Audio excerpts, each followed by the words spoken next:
Pendidikan kewarganegaraan merupakan salah satu studi yang wajib diperuntukkan dari sekolah dasar hingga perguruan tinggi. Pendidikan kewarganegaraan diberikan sebagai sarana untuk memberikan perhatian terhadap perkembangan nilai, moral, dan sikap perilaku peserta didik.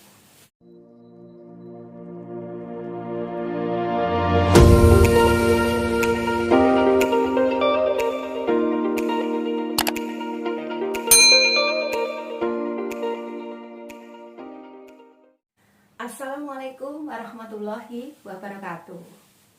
Pendidikan kewarganegaraan sejatinya merupakan studi tentang kehidupan kita sehari-hari, tentang bagaimana kita bisa menjadi warga negara yang baik, menjadi warga negara yang mampu, menjunjung tinggi sekaligus mengimplementasikan nilai-nilai Pancasila sebagai dasar dan ideologi negara Indonesia. Melalui kesempatan kali ini, saya akan mengkaji secara global terkait dengan evaluasi pembelajaran kita selama separuh semester. Artinya, melalui kesempatan ini pula saya ingin memberikan kisi-kisi evaluasi buat kita semua, materi apa yang sekiranya menjadi target capaian pembelajaran kita pendidikan kewarganegaraan selama satu semester. Langsung saja ada 5 evaluasi yang perlu kita kaji bersama. Di antaranya yang pertama, pendidikan kewarganegaraan ini sebagaimana saya jelaskan di prolog tadi merupakan studi atau pelajaran yang wajib diperuntukkan dari sekolah dasar hingga perguruan tinggi. Ketika kita amati dengan teliti, kurikulum pendidikan kewarganegaraan ini sangat dianjurkan untuk mengkaji secara mendalam dan secara detail tentang Pancasila, Bhinneka Tunggal Ika, NKRI, dan Undang-Undang Dasar 1945 sebagai hal yang final atau harga mati. Pertanyaannya adalah, kenapa di dalam kurikulum kewarganegaraan ini kajian kita harus mencakup yang kita sebutkan tadi, yaitu Pancasila, NKRI, Bhinneka Tunggal Ika, dan Undang-Undang Dasar 1945 sebagai hal yang final atau harga mati di negeri ini? Berikan penjelasan saudara. Selanjutnya, kisi-kisi atau evaluasi yang kedua.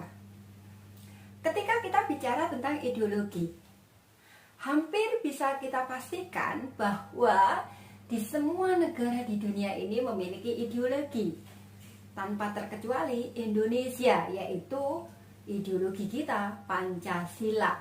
Pertanyaannya adalah, apa jadinya ketika suatu negara itu tidak memiliki ideologi? Apa yang bisa Anda saudara jelaskan? Coba Anda bayangkan apa jadinya sebuah negara tanpa ideologi, sebagaimana sudah saya eksplorasi ketika perkuliahan kita di Zoom secara bersama itu. Semoga peserta sudah paham betul bagaimana sebuah negara itu harus menjunjung tinggi hadirnya ideologi. Dan sehingga ketika ideologi itu dijunjung tinggi dalam suatu negara dan bangsa, apa jadinya ketika negara itu tidak memiliki ideologi? Selanjutnya yang ketiga, setiap negara bisa dipastikan memiliki tujuan.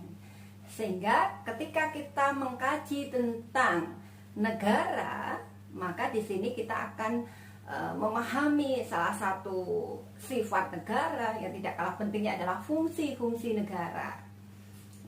Fungsi dan peran negara ini dihadirkan untuk apa? Untuk mencapai sebuah tujuan negara, kan seperti itu.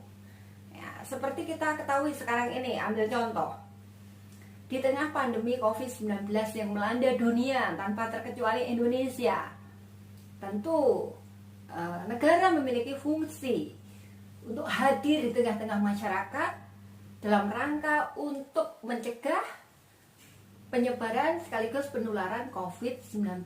Pertanyaannya, hadirnya pandemi COVID-19 di negeri ini itu salah satu bukti nyata di peran negara yang mana. Karena apa? Ketika saya bertanya peran negara yang mana, karena peran negara itu ada beberapa peran. Ya, saya sedikit untuk menyampaikan, ada peran negara dalam hal mewujudkan keamanan dan ketertiban, peran negara dalam mewujudkan kesejahteraan. Nah, kalau negara hadir untuk mencegah penyebaran dan pencegahan COVID-19 ini masuk kategori peran negara yang mana, ya, seperti itu. Berikan analisis saudara di situ. Kemudian yang keempat, bangsa Indonesia merupakan masyarakat yang multikultural. Realitas itu bisa dibuktikan dari banyaknya suku bangsa di negeri ini yang memiliki kaya struktur budaya. Nah, realitas itu bisa dilihat dari banyaknya ragam suku, religi, ya, adat istiadat, seni yang beragam. Nah, untuk menyatukannya atau sekaligus untuk melihat keragaman itu, ya, menjadi sebuah satu kesatuan itu bukan suatu hal yang mudah. Terlebih menyatukan keragaman budaya itu bukan suatu hal yang mudah. Oleh sebab itu pertanyaannya adalah bagaimana kita bisa menerima keragaman yang ada itu sebagai sarana untuk mempersatukan persatuan dan kesatuan bangsa ini. Berikan analisis saudara. Selanjutnya yang kelima, kita bicara tentang demokrasi Indonesia. Demokrasi sebagai suatu sistem politik memiliki hubungan yang erat dengan hukum. Pasalnya, demokrasi sebagai sistem politik tanpa hukum justru akan berpotensi menimbulkan anarkis. Begitupun sebaliknya, hukum tanpa sistem demokratis, ya, justru akan menimbulkan hukum itu represif dan elitis.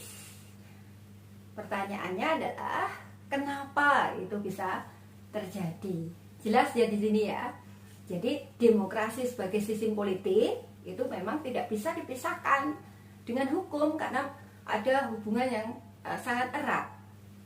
Pasalnya, hukum ini tidak ada di dalam sistem demokrasi, itu justru akan menimbulkan potensi anarkis, kekacauan, ya, seperti itu. Begitupun sebaliknya, hukum tanpa sistem demokrasi atau hukum dalam aturan demokrasi yang ada itu justru akan menjadikan hukum tersebut represif dan elitis. Kenapa itu bisa terjadi?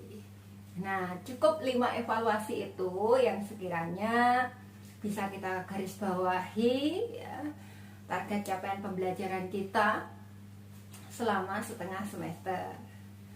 Semoga peserta bisa menyimak dengan baik, bisa menganalisis dengan baik, sehingga kita berusaha dari evaluasi yang kita lakukan ini, kita berusaha untuk mengukur, ya, seberapa besar kapasitas kemampuan kita secara teoritis dengan harapan dilanjutkan atau di follow up dengan tindakan nyata dalam kehidupan sehari-hari, yakni menjadi bagian dari warga bangsa yang baik yang mampu mengimplementasikan Pancasila dan Undang-Undang Dasar 1945 sebagai dasar dan ideologi bangsa Indonesia. Demikian dulu dari saya ucapkan terima kasih atas perhatiannya.